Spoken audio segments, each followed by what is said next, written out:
রাতে বাবা ও ছোট চাচা খেতে বসেছে। সবেমাত্র এক লোকমা ভাত মুখে দিতে যাবে, এমন সময় আমার চিৎকার শুনে হাত থেকে ভাত ঝরে পড়ে যায়। বাবা ও চাচা একে অপরের দিকে হতবাক হয়ে তাকিয়ে আছে। ছুটে আসে আমার রুমে, এসে যা দেখে তাতে করে দুজনের মাথা হেট হয়ে যায়। এমনটা হবে কল্পনায়ও ভাবিনি। আমার নাম স্বপ্না মিয়াজি। ফ্যামিলিতে মা, বাবা, 3 বোন, 2 ভাই। সবার বড় বোন নাম আসমা মিয়াজি। আমাদের বংশ মিয়াজি বংশ, তাই নামের পরে মিয়াজি শব্দটা থাকে। বাবা সরকারি চাকরি করে। আমার বড় বোন আসমা এসএসসি কমপ্লিট করেছে। আমি সবেমাত্র ক্লাস 6-এর ছাত্রী। আমরা 2 বোন দেখতে তেমন সুন্দরী না। গায়ের রং শ্যামলা, তবে চেহারার কাটিং মোটামুটি ভালো। আমার বোন আসমা থেকে আমাকে বড় মনে হয়, কারণ আমার স্বাস্থ্য ভালো। যে দেখে প্রথম আমাকেই বড় মনে করে। পরে জানা যায় আমি ছোট, আসমা বড়। আমার বাবা শিক্ষিত হলেও একটু অন্য টাইপের মানুষ। কারো কথায় কান দেয় না, যখন যেটা ভাবে সেটাই করে। যেমন জেদি তেমনি সরল সোজা। ছোট চাচা দুবাই থেকে 3 মাসের ছুটি নিয়ে বাড়িতে এলেন। বাবা বললেন 2 মেয়ে বড় হয়েছে, এখন বিয়ে দেওয়া উচিত। ছোট চাচা বললেন আসমাকে বিয়ে দাও ঠিক আছে, কিন্তু স্বপ্নাকে কেন বিয়ে দিতে বলছো? ওকে দেখলে বড় মনে হলেও এখনও কিন্তু বড় হয়নি। ছোট বাচ্চাদের মতো চলাফেরা, এখনও ছোট ছোট বাচ্চাদের সাথে খেলে। ওর চলাফেরা দেখেছো? নিজের খেয়াল নিজেই রাখতে পারে না। বিয়ে হলে শ্বশুরবাড়ির কী খেয়াল রাখবে? না ভাইজান, তোমার কথায় আমি একমত হতে পারছি না। বাবা বলল, দেখ ভাই, আমি জানি তুই কি বলতে চাইছিস। আমি চাই একসাথে 2 বোনের বিয়ে দিতে, একই দিনে। সবাই বোঝালো বাবাকে আসমাকে বিয়ে দাও, কিন্তু স্বপ্নাকে এখন না, পরে। বাবা কারো কথা শোনার পাত্র নন। তিনি যা বললেন তাই করলেন। আমাদের 2 বোনের জন্য ছেলে দেখা শুরু হলো। আল্লাহর কি হুকুম, বাবা যেমনটা চেয়েছেন তেমনটাই হলো। 2 বোনের জন্য দেখে দেখে 2টো রাজপুত্র খুঁজে নিয়ে এলেন। তাদের পাশে আমরা কিছুই না। ছেলে 2টো দেখতে যেমন হ্যান্ডসাম তেমনি ভালো। তখন যৌতুকের সময়। এখন যে নেই তা কিন্তু নয়। এখন মানুষ যৌতুকের বদলে ফার্নিচার নিয়ে যায়, সেটাও কিন্তু এক প্রকার যৌতুক। মোটা অঙ্কের যৌতুক দিলে হ্যান্ডসাম ছেলে পাওয়া কোনো ব্যাপারই না। বিয়ের কথা পাকা হওয়ার সময় বলা হলো 2 পক্ষকে 1.5 লাখ করে 3 লাখ টাকা দিতে হবে, তার সাথে ছেলে পক্ষের 500 লোক খাওয়াতে হবে। বাবা রাজি হয়ে গেলেন। আমাদের বিয়ের দিন ঠিক হলো। দেখতে দেখতে সেই সময়ও চলে এলো। আজ 2 বোনের গায়ে হলুদ। সবাই আমাকে বলছে তোর বিয়ে হবে, স্বামীর সাথে ঢাকায় থাকবি। আমার স্বামী ঢাকায় চাকরি করে। ভাবিদের কথায় বারবার বলি কিসের বিয়ে, জানি না, এসব বাদ দে তো। গায়ে হলুদের জন্য 2জনকে সাজানো হলো। গায়ে হলুদের পোশাকে আমার খুব অস্থির লাগছে। সবাইকে বলি দয়া করে এগুলো খুলে দাও, আমার ভালো লাগে না। আমাকে এগুলো কেন পরিয়েছ? এদিকে আমাদের বাড়ি থেকে ছেলেদের বাড়িতে গায়ে হলুদের জন্য যাবে। আমি বায়না ধরলাম বড় আপুর শ্বশুর বাড়িতে যাব বলে। সবাই হাসতে শুরু করলো আমাকে নিয়ে। আমি বললাম, আরে আমাকে কেউ চিনবে না, গায়ে হলুদ লাগিয়ে চলে আসব। আমার ফুফাতো বোন সাফিয়া বলল, আরে পাগলি, একটু পর তোর শ্বশুরবাড়ি থেকে লোক আসবে তোকে হলুদ লাগাতে। এই নিয়ে সবাই হাসাহাসি করল। কোনো রকম গায়ে হলুদের পর্ব শেষ হলো। আজ বিয়ে। যখন আমার বোনকে কবুল বলতে বলল, তখন সে খুব কাঁদছে। আমি মনে মনে ভাবছি কবুল বললে কি হবে, এখানে কান্নার কি আছে? অনেকক্ষণ কান্নাকাটি করে সে কবুল বলল। আমাকে যখন বলতে বলল 1 সেকেন্ডও লাগেনি, আমি বলে দিয়েছি। কবুলই তো বলতে হয়, এখানে এত সময় নেওয়ার কি আছে? সবাই জানে আমি এসব বুঝি না দেখে বলে দিয়েছি। বিয়ে সম্পূর্ণ হলো, এখন বিদায়ের পালা।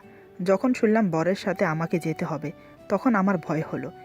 এবার আমি শুরু করেছি কান্না, চিৎকার করে বলছি আমি যাব না, মরে গেলেও যাব না। অনেক যুদ্ধ চললো আমাকে নিয়ে। সবাই বুঝিয়ে বলল কাল তোকে নিয়ে আসবো, শুধু আজকে রাত থাকবি। তারপরও যেতে রাজি হলাম না। লাস্ট পর্যন্ত ফুফাতো বোন, মামাতো বোন আমাদের সাথে গেল। তারপর আমাকে নিয়ে যেতে পেরেছে। সেদিন আমাদের বাসর হয়নি, কারণ আমি পিরিয়ড অবস্থায় ছিলাম। 4 দিন পর আমাদের বাসর ঘরে দেওয়া হলো, আমার শ্বশুর বাড়িতেই। রাতে ভাবিরা শিখিয়ে দিল সব কিছু, কিন্তু কিছুই আমার মাথায় ঢোকেনি। আমার স্বামী মেজান খুব খুশি মনে রুমে প্রবেশ করলো। আমি তখনও বসে আছি খাটে। দরজা লাগানোর শব্দ শুনে ঘুমটা উঠিয়ে দেখি একটা ছেলে দরজা লাগিয়ে দিচ্ছে। এর সাথে আমার বিয়ে হয়েছে, এ যে আমার স্বামী। এগুলো আমি কিছুই বুঝি না।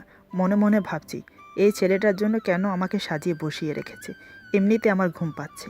মিজান আমার সামনে এসে বসে, তারপর আমার ঘুমটা সরিয়ে দেয়। আমি চোখ বড় বড় করে তাকিয়ে আছি। এবার চমকে ওঠার পালা। মিজান রোমান্টিক মোডে আছে, তাই আমার হাত ধরে ধীরে ধীরে আমাকে জড়িয়ে ধরে। আমি কিছু না বুঝে জোরে ধাক্কা মেরে ফেলে দেই। তারপর আমি চিৎকার করি। মিজান দৌড়ে এসে আমার মুখ চেপে ধরে বলে, চুপ চুপ, কেউ শুনে ফেলবে। আর তুমি চিল্লাচ্ছ কেন? এভাবে কেউ চিৎকার করে? সবাই কি ভাববে? আমি মনে মনে ভাবছি, এই মনে হয় আমাকে মারবে। তাই আমি ওর হাত কামড়ে দিয়ে রুম থেকে বেরিয়ে আসি। তখনও কেউ ঘুমায়নি, সবাই ড্রয়িং রুমে বসে আছে। আমি দৌড়ে গিয়ে শাশুড়িকে জড়িয়ে ধরি। আমার পিছু পিছু মিজান ঘর থেকে বেরিয়ে আসে। আমার শাশুড়ি বলল, কি হয়েছে মা, কি হয়েছে? আমি বললাম, ওই লোকটা আমাকে জাপটে ধরেছে। খুব খারাপ লোকটা। আমি চিৎকার দিতেই আমার মুখটা চেপে ধরে মারার জন্য। সবাই বুঝতে পারলো কি হয়েছে। এদিকে লজ্জায় মিজানের মাথা হেঁট হয়ে যাচ্ছে। সে মাথা নিচু করে দাঁড়িয়ে আছে। উপস্থিত সবাই মুসকি মুসকি হাসছে। সবার বুঝতে বাকি রইল না কি হয়েছে। আমার শাশুড়ি বড় ভাবিকে ইশারা করলো। সেদিন রাতে আমি বড় ভাবির সাথে ছিলাম। পরের দিন বাপের বাড়িতে আসি, সাথে মিজানও এসেছে। এসব ব্যাপারে কেউ জানতো না। আসার পরে জ্যাঠাতো ভাইয়ের বউ মস্কারি করে বলল, কি ননদিনী, বাসর রাত কেমন কাটালে? বর কি কি গিফট দিল? ওর কথায় আমার লজ্জা পাওয়ার কথা, তা না উল্টা বললাম, কিসের বাসর আর কিসের গিফট? কি যে আবল তাবল বলো না, কিছুই বুঝতে পারি না। ভাবি বুঝতে পারলো আমার সাথে কথা বলে কোনো লাভ হবে না, তাই মিজানকে জিজ্ঞেস করলো। ভাবির কথায় মিজান রাতের ঘটনা সব খুলে বলল। ভাবি শুনে হাসতে হাসতে শেষ। মিজান বলল, ভাবি আপনি হাসছেন, কাল আমার কি অবস্থা হয়েছিল দেখলেই বুঝতে পারতেন। রাতে খাবার দাবারের পর আমাদের দুজনকে এক রুমে দেওয়া হলো। মিজান মনে মনে চিন্তা করছে, কালকে হাত ধরার কারণে চিৎকার করেছিল, এখন হাত ধরলে যদি আবার করে। মনে মনে চিন্তা করছে ধরবে কি না।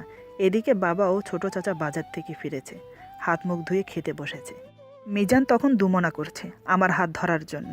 এক সময় মনে সাহস নিয়ে আমার হাত ধরে ফেলে। ওইদিকে বাবা ও ছোট চাচা ভাতের লোকমা মুখে দিতে যাবে।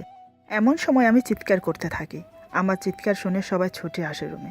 তখন মিজান লজ্জায় মাথা নিচু করে দাঁড়িয়ে আছে, সবার সামনে অপমান বোধ মনে করছে। বাবাকে দেখে আমি ছুটে এসে জড়িয়ে ধরে বলি, বাবা বাবা, লোকটা আমার হাত ধরেছে, লোকটা ভালো না। বাবা বুঝতে পারলো আসলে কি হয়েছে। এদিকে ছোট চাচা রাগিত দৃষ্টিতে বাবার দিকে তাকিয়ে আছে। বাবাও নিজের ভুল বুঝতে পারে, এখন বুঝে কি হবে। কিছুই করার নেই। বাবা মাকে বলে আমাকে নিয়ে যেতে। তারপর মিজানকে বলে, বাবা তুমি কিছু মনে করো না, এখনও ওর সেই বুঝ হয়নি। আমি না বুঝে ভুল করেছি, পারলে আমাকে ক্ষমা করো। মিজান বলল, আমি কিছু মনে করিনি বাবা, আপনি শুধু শুধু মাপ চাইছেন। সময়ের সাথে সাথে সব ঠিক হয়ে যাবে। সেই দিনের মতো আর কিছুই হলো না। 3 দিন পর শ্বশুরবাড়ি ফিরে আসি। শ্বশুরবাড়িতে কী হয়েছে ভাবিরা জিজ্ঞেস করাতে মিজান সব খুলে বলল। সব শুনে ভাবি বলল, দেখ ভাই, স্বপ্ন এখনও ছোট, এসব বোঝে না, ওকে ধীরে ধীরে বুঝিয়ে আপন করে নিতে হবে। মিজান বলল, আমি 1 সপ্তাহ পর ঢাকা চলে যাব, তখন কি হবে? মিজানের কথা শুনে ভাবি বলল, চিন্তা করো না, আমি বাবা মার সাথে কথা বলে ঢাকা নিয়ে যাওয়ার ব্যবস্থা করে দিচ্ছি। সেই অনুযায়ী 1 সপ্তাহ পর আমাকে ঢাকা নিয়ে আসে। প্রথম ঢাকায় আসবো শুনে মনে মনে খুব খুশি হলাম। কখনো ঢাকা যাইনি, এই প্রথম যাব। অনেকের মুখে শুনেছি ঢাকা অনেক সুন্দর, তাই দেখতে ইচ্ছে করলো আমার। এখানে এসে আরেক বিপত্তি, ঘরের কোনো কাজই আমি জানি না, রান্নাবান্না তো অনেক দূর, ঘর গোছাতেও পারি না। বাড়িতে মা আসমা আপু সব কাজ করতো, তাই আমি কখনো করিনি। সকাল 5টার দিকে উঠে রান্না করতো মিজান, আমাকে নাস্তা খাইয়ে অফিসে চলে যেত। এদিকে বাসায় আমাকে একা রেখে যেতে দুশ্চিন্তা হচ্ছে মিজানের, কারণ আমি খুব চঞ্চল টাইপের। এক জায়গায় শান্ত হয়ে বসার অভ্যাস নেই আমার। সেটাই সবচেয়ে ভয়ের কারণ। যদি একা একা বাসা থেকে বেরিয়ে কোথাও চলে যাই, তাহলে এত বড় শহরে খুঁজবে কি করে? আমরা 3 তলায় থাকি, দোতলায় আরেকটা ফ্যামিলি আছে। ওনার হাজব্যান্ডও কাজে চলে যায় সকালে, তাই উনি ফ্রি থাকে। নাম রেশমি আক্তার। মিজান আমার ব্যাপারে সব বলল। সব শুনে রেশমি আপা বলল, তুমি কোনো চিন্তা করো না ভাই, নিশ্চিন্তে কাজে যাও, আমি আছি। যতক্ষণ পর্যন্ত না তুমি আসবে আমি ওর সাথে থাকবো। কথাটা বলার সময় ওনার হাজব্যান্ডও ছিলেন। সব শুনে তিনিও সম্মতি জানালেন। সেই থেকে রেশমি আপু সারাদিন আমার সাথে সাথে থাকতো। মিজান আমাকে খুব ভালোবাসতো। প্রতিদিন আসার সময় আমার জন্য লাল গোলাপ নিয়ে আসতো, আর সাথে চকলেট, আইসক্রিম। মিজান জানে আমি আইসক্রিম চকলেট খেতে খুব ভালোবাসি। মাঝে মাঝে রাতে আমাকে ফুচকা খেতে নিয়ে যেত। কিন্তু এখনও পর্যন্ত আমাদের মাঝে শারীরিক সম্পর্ক হয়নি। মিজান কখনো জোরও করেনি। মিজান বুঝতে পারে এর থেকে জোর করে নয়, বুদ্ধি খাটিয়ে ভালোবাসা আদায় করতে হবে। ঢাকায় আসার পর থেকে আমরা একসাথে ঘুমালেও আলাদা আলাদা। একদিন রাতে মিজান আমাকে বলল, আচ্ছা স্বপ্না, তুমি ভূতকে ভয় পাও? এমনিতে আমি ভূতকে বেশি ভয় পাই, ভূত হয় কি না সেটা জানি না, কিন্তু চাচি জেঠিদের মুখে শুনেছি জিন পরি এগুলো হয়, আবার পেতনিও নাকি হয়। আমি আমতা আমতা করে বললাম, ভূত কেন? এখানে কি ভূত আছে? আমার কিন্তু ভূতকে খুব ভয় লাগে। মিজান মুচকি হেসে বলল, শুধু ভূত নয়, এখানে একটা পেতনিও আছে, মাঝে মাঝে হি হি করে হাসে, এমনকি যে মেয়েরা স্বামীর কথা শোনে না তাদের ঘাড় মটকিয়ে দেয়। এমন সময় কোত্থেকে যেন হি হি করে হাসির শব্দ ভেসে আসে। আমি ভয়ে মিজানকে জড়িয়ে ধরি শক্ত করে। মিজান পরম তৃপ্তিতে আমাকে শক্ত করে জড়িয়ে ধরে। সে তো এটাই চেয়েছে। আমি অনেকক্ষণ ধরে মিজানকে জড়িয়ে ধরে আছি। মিজান রোমান্টিক সুরে বলল, কি ব্যাপার, ভয় করছে? আমি বললাম, আপনি শুনতে পাচ্ছেন না? পেতনিটা এখনও হেসে যাচ্ছে। আমার খুব ভয় করছে। মিজান বলল, ঠিক আছে, আমার বুকে থাকো। এভাবে আমি মিজানকে জড়িয়ে ধরে ঘুমিয়ে পড়ি। কিন্তু মিজান আমাকে বুকে পেয়ে ঘুমাতে পারছে না। ওর খুব ইচ্ছে করছে আমাকে আরও কাছে পেতে। তারপরও নিজেকে দমিয়ে রেখেছে। আমার মাথায় পরম স্নেহের ন্যায় হাত বুলিয়ে দিচ্ছে, কপালে কিস করছে। এমন করতে করতে কখন যে ঘুমিয়ে পড়েছে সেও জানে না। সকালে ঘুম ভাঙল মিজানের। দেখে আমি তখনও ওকে জড়িয়ে ঘুমাচ্ছি। চুলগুলো এলোমেলো হয়ে আমার মুখ ঢেকে আছে। চুলগুলো সরিয়ে আমার মুখের দিকে তাকিয়ে আছে অপলক দৃষ্টিতে। কপালে আলতো করে কিস করে উঠতে যাবে এমন সময় আমার ঘুম ভেঙে যায়। ওকে উঠতে দেখে আমি আবার ঝাঁপিয়ে পড়ে বলি, আপনি কোথায় যাচ্ছেন? প্লিজ আমাকে ছেড়ে যাবেন না, তা না হলে পেতনি আসবে। মিজান হেসে বলল, পেতনি দিনে আসে না, সে শুধু রাতে দেখা দেয়। আমি ওকে ছেড়ে দিয়ে বললাম, ও আচ্ছা, তাহলে তো এখন কোনো ভয় নেই, তাই না? কিন্তু আমার খিদে পেয়েছে। মিজান বলল, কি খাবে? নাস্তা বানাতে দেরি হবে, তার চেয়ে বরং আমি বাইরে থেকেই নিয়ে আসি। এই বলে উঠে চলে গেল নাস্তা নিয়ে আসতে। সেদিন আমাকে নাস্তা খাইয়ে অফিসে চলে গেল। রাতে খাওয়া দাওয়ার পর বিছানা শুতে যাব, ঠিক তখনই কালকে রাতের মতো পেতনিটা আবার হেসে উঠল। আজও আমি ভয় পেয়ে মিজানকে জড়িয়ে ধরি। এভাবে আমরা একে অপরকে সারা রাত জড়িয়ে ধরে ঘুমাতাম, কিন্তু আমাদের মাঝে তেমন কিছুই হতো না। এখন আমার অভ্যাস হয়ে গেছে মিজানকে জড়িয়ে ধরে ঘুমানো। এখন পেতনির হাসির প্রয়োজন পড়ে না। একদিন আমি মিজানের বাহুতে মাথা রেখে শুয়ে আছি। মিজান আমার মাথায় হাত বুলিয়ে দিতে দিতে বলল, স্বপ্না, একটা কথা বলবো, রাখবে? আমি বললাম, কি কথা বলুন। মিজান বলল, আমার সাথে প্রেম করবে? আমার না খুব ভালোবাসার প্রয়োজন। কেউ নেই আমাকে ভালোবাসার। এই যে যেমন আমি তোমাকে ভালোবেসে খুব যত্ন করি, তোমার খেয়াল রাখি, আমারও তেমন কেউ চাই যে আমার যত্ন নেবে, আমাকে ভালোবাসবে, আমার কেয়ার করবে। তুমি পারবে করতে? আমি কিছু বলছি না, চুপ করে ওর বাহুতে শুয়ে আছি। মিজান বলল, আমি জানতাম তুমি পারবে না, তাই মনে মনে ভাবছি কাউকে নিয়ে আসবো আমার কেয়ার করার জন্য, আর তোমাকে বাড়িতে পাঠিয়ে দেব। আমি তখনও কিছু বললাম না। হঠাৎ কে যেন হি হি করে হেসে উঠল। আমি মিজানকে শক্ত করে জড়িয়ে ধরি। বুঝতে পারি সে পেতনিটা হাসছে। মিজান আমাকে জড়িয়ে ধরে বলল, তোমাকে বলেছিলাম না, যেই মেয়ে স্বামীর কথা শোনে না তাদেরকে পেতনি ঘাড় মোটকে দেয়। সেদিন রাতে আমি আর কিছুই বললাম না, ঘুমিয়ে পড়লাম। সকালে মিজানের আগে আমি উঠি। মনে মনে ভাবছি সারা ঘরের কাজ আজ আমি একাই করব। সব সময় ও আমাকে রান্না করে খাওয়ায়, আজ আমি রান্না করব। এটা ভেবে কিচেনে গেলাম রান্না করার জন্য। এদিকে আমি রান্না করতে পারি না। কি রান্না করব, কিভাবে রান্না করব সেটাই ভাবছি। মনে মনে বলে উঠলাম, যা হবে দেখা যাবে, যা পারি তাই রান্না করব। এই ভেবে চুলায় চা বসিয়ে আগুন ধরাতে গিয়ে হাত জ্বালিয়ে ফেলি। তারপরও হার মানলাম না। এদিকে হাত অনেকটা জ্বলে গেছে, খুব জ্বালা করছে।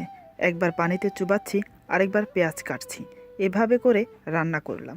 তবে কি রান্না করেছি তাও জানি না। মিজানকে ডাকতে গিয়ে দেখি সে এখনও ঘুমাচ্ছে। আমি ডাক দিতেই উঠে বসে। এতক্ষণ আমাকে লক্ষ্য করেনি। হাত দিয়ে চোখ মুছতে মুছতে তাকিয়ে হেসে উঠল। তারপর বলল, এ কি হাল করেছ নিজের? কপালে মুখে হলুদ আর মশলা লেগে আছে। কাজের মধ্যে এতটাই ব্যস্ত ছিলাম যে মুখ দেখার সময় পাইনি। শাড়ির আঁচল দিয়ে মুখ মুছে বললাম, খাবার রেডি, আপনি ফ্রেশ হয়ে আসুন। আমার মুখে এই কথা শুনে মিজান অবাক হয়ে তাকিয়ে আছে। তার মানে কালকে রাতের কথাগুলো আমি সিরিয়াসলি নিয়েছি। আমাকে বলল, তুমি রান্না করেছো? তুমি রান্না করতে পারো? আমি বললাম, জানি না কি রান্না করেছি, আপনি আসুন দেখবেন। আমার কথা শুনে মিজানের হাসি পাচ্ছে। তারপরও হাসি চেপে রেখে ফ্রেশ হতে চলে গেল। কিছুক্ষণ পর ফ্রেশ হয়ে খেতে বসে। আজ মিজানের অফিসের ছুটি ছিল। রান্না দেখে কিছু বলেনি। টেস্ট করে দেখলো, কোনোটাতে লবণ বেশি, আবার কোনোটাতে মরিচ হলুদ বেশি। এত কষ্ট করে হাত পুড়িয়ে রান্না করেছি। মিজান আমাকে বলল, ভালোই রান্না করেছো। এই বলে খেতে যাবে, হঠাৎ চোখ পড়ল আমার হাতের উপর। দেখে আমার হাত অনেকখানি পুড়ে গেছে। এটা দেখে তৎক্ষণাৎ ছুটে এসে আমার হাত দেখল। আমার হাতের এই অবস্থা দেখে ও পাগলের মতো করছে। আমাকে বলল, তোমাকে কে বলেছিল রান্না করতে? দেখো কতটা হাত পুড়ে গেছে, খুব কষ্ট হচ্ছে না? এই বলে ফু দিতে থাকে আমার হাতে। আমাকে বসিয়ে রেখে ফার্মেসি থেকে ক্রিম নিয়ে আসে, তারপর আমার হাতে লাগিয়ে দেয়। আমার দিকে ছলো ছলো নয়নে তাকিয়ে বলল, হাত না জ্বলে যদি বড় কিছু হয়ে যেত তোমার, তাহলে আমার কি হতো একবার ভেবে দেখেছো? কে বলেছে তোমাকে রান্না করতে? আমি মাথা নিচু করে বললাম, কেন, কাল রাতেই তো আপনি বললেন আপনি যেমন আমাকে কেয়ার করেন তেমনি কাউকে চান আপনাকে কেয়ার করুক, তাই আমি আপনার জন্য রান্না করতে গিয়েছিলাম। মিজান বলল, তাই বলে হাত জ্বালিয়ে আমার জন্য রান্না করবে? আমি বললাম, বারে, আপনিই তো বললেন আমি যদি না পারি তাহলে আমার জায়গায় অন্য কাউকে নিয়ে আসবেন আর আমাকে বাড়িতে পাঠিয়ে দেবেন। মিজান আমার হাত ধরে চোখে চোখ রেখে বলল, তোমার বাড়িতে যাওয়ার ইচ্ছে নেই? বাড়িতে সবাই আছে, এখানে তোমার কে আছে? আমি বললাম, এখানে আপনি আছেন। মিজান রোমান্টিক সুরে বলল, আমি তোমার কে হই? আমি তো তোমার কেউ না। আমি বললাম, ভাবিরা বলেছে আপনি আমার স্বামী, তবে স্বামী কি জানি না। এ কয়দিন আপনার সাথে থাকতে থাকতে কেমন যেন মায়া লেগে গেছে। রাতে আপনাকে জড়িয়ে ধরে ঘুমাই, এটা অভ্যাস হয়ে গেছে আমার। এখন আপনাকে ছাড়া রাতে আমার ঘুম আসবে না। মিজান বলল, এটাকে ভালোবাসা বলে। আমি বললাম, জানি না, তবে আপনাকে আমার ভালো লাগে। মিজান বলল, শুধু ভালো লাগে আর কিছু না? আমি বললাম, আর কিছু মানে? মিজান বলল, আর কিছু মানে সামথিং সামথিং। আমি বললাম, সেটা আবার কি? মিজান বলল, আদর করতে ইচ্ছে করে না? তোমাকে বুকে নিলে আমার খুব ইচ্ছে করে তোমাকে আদর করতে। আমি বললাম, তাহলে করেন না কেন? মিজান বলল, কি করে করব? তোমার হাত ধরেছিলাম বলে চিৎকার দিয়েছিলে, তার জন্য আমাকে কম অপমানিত হতে হয়েছে? সবার সামনে মাথা হেট করে দিয়েছিলে, মনে নেই? এখন আদর করতে গিয়ে যদি আবার চিৎকার করো, তখন তো এলাকার মানুষ এসে আমাকে মারবে। আমি বললাম, ইস কত শখ, কেউ হাত লাগাক দেখি আপনার গায়ে, হাত ভেঙে দেব না? মিজান বলল, কারোর হাত ভাঙতে হবে না, তুমি শুধু আমাকে ভালোবাসো, এটাতেই হবে। কি ভালোবাসবে আমাকে? আমি ওর চোখের দিকে তাকিয়ে বললাম, আপনি যদি শিখিয়ে দেন তাহলে বাসবো। মিজান মুচকি হেসে বলল, যা শিখিয়ে দেব তা করতে পারবে? আমি বললাম, হ্যাঁ পারবো, আপনি শুধু একবার শিখিয়ে দিন, তাহলে দেখবেন পারি কি না। মিজান বলল, আজ আমার অফিস নেই, চলো তোমাকে ভালোবাসা শেখাই। তবে কথা দাও, চিৎকার করবে না। যদি চিৎকার করো তাহলে কিন্তু রাত্রে পেতনি আসবে, তখন কিন্তু আমিও তোমাকে বাঁচাতে পারবো না। এমনি আমি এসব ভূত প্রেতে ভয় পাই। আমি বললাম, না না, আমি চিৎকার করব না। মিজান বলল, প্রথমে একটু ব্যথা পাবে, তবে পরে ঠিক হয়ে যাবে। তোমার যদি কোনো প্রকার সমস্যা হয় তুমি আমাকে নির্ভয়ে বলো। আমি মাথা নিচু করে ঠিক আছে বললাম। আমি রাজি হয়েছি দেখে মিজান আমাকে কোলে করে রুমে নিয়ে গেল। তারপর খাটে শুইয়ে আমাকে জড়িয়ে ধরে কিস করতে থাকে। এই প্রথম কোনো পুরুষের ছোঁয়া পাচ্ছি, কেমন জানি মনে হচ্ছে, আবার ভালোও লাগছে। মিজান একটু পরপর জিজ্ঞেস করছে আমাকে, তোমার কোনো সমস্যা হচ্ছে না তো? আমি না বাচক সম্মতি জানাই। তাতে করে মিজান আমাকে আরও শক্ত করে জড়িয়ে ধরে আদরে সোহাগে ভরিয়ে দিতে থাকে। ওর প্রতিটা পরশ আমার শরীর কেঁপে কেঁপে উঠছে, কেমন যেন সুখ ও আনন্দ অনুভব করছি। অজান্তেই মিজানকে জড়িয়ে ধরি। মিজান বুঝতে পারলো আমি উত্তেজিত হয়ে উঠেছি। এই সুযোগটা কাজে লাগালো মিজান। ধীরে ধীরে আমরা সঙ্গমে লিপ্ত হচ্ছি। প্রথমে আমি বাধা দিই, কারণ ব্যথা পাচ্ছি তাই। অনেক কাকতি মিনতি করে মিজান আমার সাথে সঙ্গমে লিপ্ত হলো। কিছুক্ষণ পর পরম সুখে দুজনেই মেতে উঠেছি। সকাল থেকে দুপুর পর্যন্ত আমরা একে অপরকে ভালোবেসে কাটিয়ে দিলাম। আমি এখন মিজানের বাহুতে মাথা রেখে শুয়ে আছি। মিজান বলল, আজ তোমাকে নিজের করে পেয়ে সত্যি খুব তৃপ্তি পেলাম, আনন্দে বুকটা ভরে যাচ্ছে। একটা কথা বলি, কিছু মনে করো না। আমি বললাম, কি কথা বলুন? মিজান বলল, এখানে কোনো পেতনি থাকে না, আমি শুধু তোমার সাথে মজা করেছি। টেপ রেকর্ডারের ভয়েসটা অন করে তোমাকে ভয় দেখাতাম, তারপর বালিশের নিচে থেকে একটা টেপ রেকর্ডার বের করে আমাকে দেখালো। অন করে দেখি সত্যি ভয়ানক একটা হাসির ভয়েস রেকর্ডিং করা। মিজান বলল, ক্ষমা করো, কি করব বলো, তোমাকে কাছে পেতে খুব মন চাইতো, এদিকে তুমি বুঝতে রাজি না, তাই এই পদ্ধতি অবলম্বন করলাম। আমি কি বলবো কিছুই বুঝতে পারছি না। এটাতে কোনো অন্যায় দেখলাম না, তাই চুপ করেছিলাম, তবে আমি কিন্তু খুব ভয় পেয়েছিলাম। মিজান বলল, আজ আমাদের মাঝে সব বাধা উবে গেছে, এখন প্রতিদিন ভালোবাসতে আপত্তি নেই তো? আমি মুখে কিছু না বলে ওকে জড়িয়ে ধরি, তাতেই মিজান বুঝতে পারে শুরু হলো নতুন জীবন, নতুন সংসার, নতুন এক অধ্যায়। গ্রামের বোকাশোকা সেই স্বপ্না হয়ে ওঠে একজন গৃহিণী, স্বামীর চোখের মণি। আমার স্বামী আমাকে খুব ভালোবাসে, এটা একটা বাস্তব ঘটনা। পরিচয়টা অজানাই থাকুক, তবে এটুকু বলি, এটা কুমিল্লা জেলায় ঘটেছে। আজকের গল্প এখানেই সমাপ্ত। আশা করি গল্পটি আপনাদের ভালো লাগবে। যদি ভালো লাগে তাহলে লাইক, কমেন্ট এবং সাবস্ক্রাইব করে আমাদের সাথে থাকুন। বেল আইকন প্রেস করে দেবেন, তাহলে আমাদের নিত্য নতুন ভিডিও আপনাদের কাছে পৌঁছে যাবে। সবাই ভালো থাকবেন, সুস্থ থাকবেন। আল্লাহ হাফেজ।